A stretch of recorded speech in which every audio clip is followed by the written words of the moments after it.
Cheer from me for the wonderful music. 40 years ago this very day, the doors opened to this magnificent hospice for the very first time. Yes, it's our 40th anniversary, and today we acknowledge the pioneers who built this, the first ever hospice to be built in Cornwall. But we have to do it in such muted terms because of the COVID-19 pandemic. And we just wanted to acknowledge that 40 years ago, there'd have been a lot more noise and a lot more fuss and fervour. But sadly, it can't be. We can, however, celebrate with some things, including the singing of Happy Birthday. And we thought you might all like to join us to sing to our beloved Mount Edgcumbe Hospice. So I'm going to ask my colleagues here to take it away. And I'm not going to sing, I'm just going to listen. Happy birthday.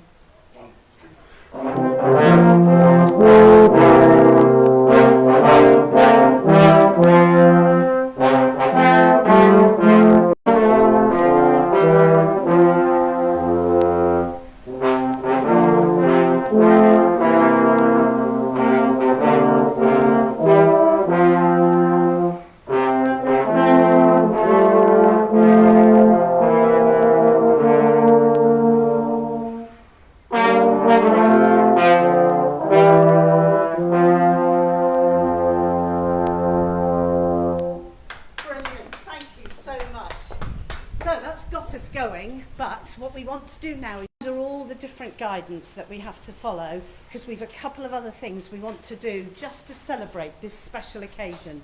So it's masks on, and you have to bear with me. Anyone with glasses will know it's a bit of a juggling act.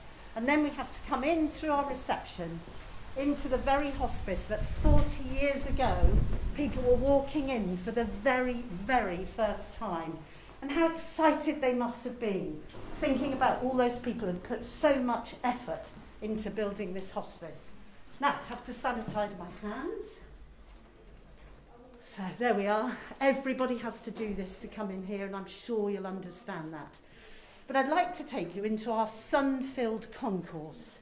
And we're going to walk straight across. Now, there are many people we wish could be with us today, two of which are Tina Jeffries and Barbara Rogers, who were original people raising money. But unfortunately, because of all the COVID restrictions, they can't be with us. And we're really sorry, and we're thinking of you today. But I'd like to introduce now our Chief Executive, Paul Brinsley. Good morning, good morning. Thank you, Tamsin, and it's so lovely to be here today. Such awful circumstances, as we know, and such a shame not to have the celebration that we would wish and that the hospices would deserve. We're celebrating 40 years of hospice care in Cornwall, 21 years of St Julius, 40 years here at Mount Edgcumbe, and should be a wonderful day. But the sun's come out, so that's something which is fantastic, and with me is Margaret Geek. Margaret and her late husband Tony were amongst the founders of the hospice and put so much in over 40 years ago and since that time to support us. So it's lovely to have you here with us today, Margaret. Thank you for coming up. I'd like to invite you to unveil this picture. Oh, I've never done this before. Thank you, that's lovely. Thank you very much. Thank you. Fantastic, Margaret. So a picture, Mrs. Enid Dalton, MBE, and her MBE as well. And Enid, if you like, was our founding mother of the hospice movement in Cornwall. And along with people like Margaret, raised the funds to build this hospice in the first place. And fantastic. And who would think, did you think 40 years on we'd be here today celebrating No, this? I just feel it. Oh. No, it's a wonderful story, It was hard work. But Enid, we had to comply with 3 different things to get the building done. One was to be in mid-Cornwall, one was to be near a hospital. Well, the land actually met all those requirements. So together, you know, it was great to know we could get permission to do it. And it's been such a success story.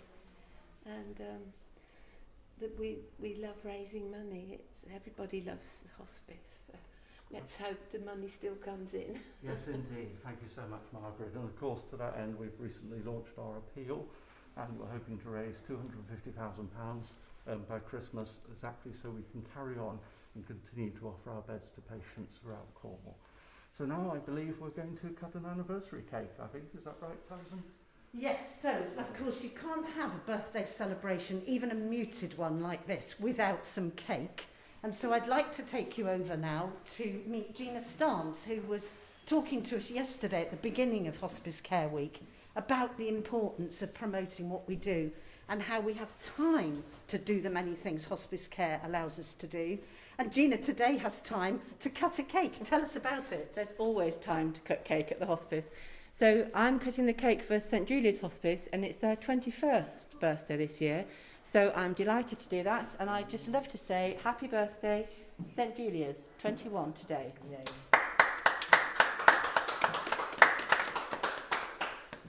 That looks so delicious, actually, and all you've done is cut it.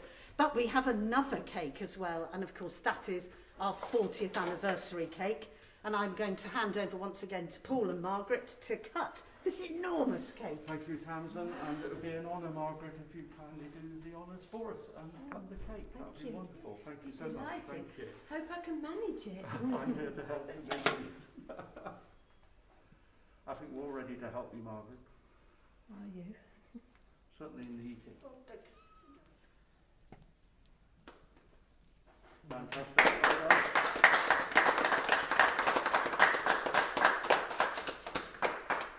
Thank you, lovely. Should I do another cut? Thank you so much, everyone, for joining us this morning, and do please help support our hospices to keep these beds open. It means so much to us, and we hope it means a great deal to you and your families too. Thank you. Now, it looks like I'm going to escort you off the premises. It's not quite like that, but I want to take you back outside to our wonderful musicians who are in a bubble, I need to assure you, and have been rehearsing together and are within the rule of 6. They're standing out here where the weather is not exactly brilliant, but never mind. I can take my mask off now, and I'd like to introduce Clive Kessel. Now, Clive's a friend of mine, and on my birthday, he played me on Facebook, happy birthday, on his trombone. And I said to him then, you'll wish you hadn't done that. And here you are now. Clive, just tell me a little bit about who's with you today. Well, I have an amazing friendship group of anything that's musical or slightly weird and daft. These guys come into both categories. So we have the amazing Mike on trombone. We've got the incredible Katie on baritone, normally on euphonium, so she's feeling a bit cute today. And then we've got Alison, who always needs to just give us a little bit more, but she's like a Tinkerbell, it flips around the whole of the band. And then we've got the lovely diva Simon, who's just beautiful. There we go, you can ask for more. Clive, there is a good reason why you're here. It's not just because you played to me. You have links to this hospice, don't you? Yeah, absolutely. Obviously through Margaret Keek, and I'm a St Austell Rotarian, so I've raised thousands of pounds over the time, and I've been a part of the Banger Rally Challenge as well over that period. And whilst I'm a St Austell Rotarian now living in Truro, two people, Mel Evans and Alistair White, we're going to organise the Ruby Ball. And the Ruby Ball was going to be in a circus tent on the cattle market in Truro, and we're going to have trapeze artists and people walking around on stilts, and we were going to play music and sort of eat and drink and raise thousands, hopefully hundreds of thousands of pounds. And of course, with the COVID, we weren't able to do so. So playing Happy Birthday to this amazing lady led to me roping these beautiful people in just to show a little bit of appreciation and say thank you. Well, that's marvellous, and thank you to all of you for pitching up on a not so clever day, but to make this so special.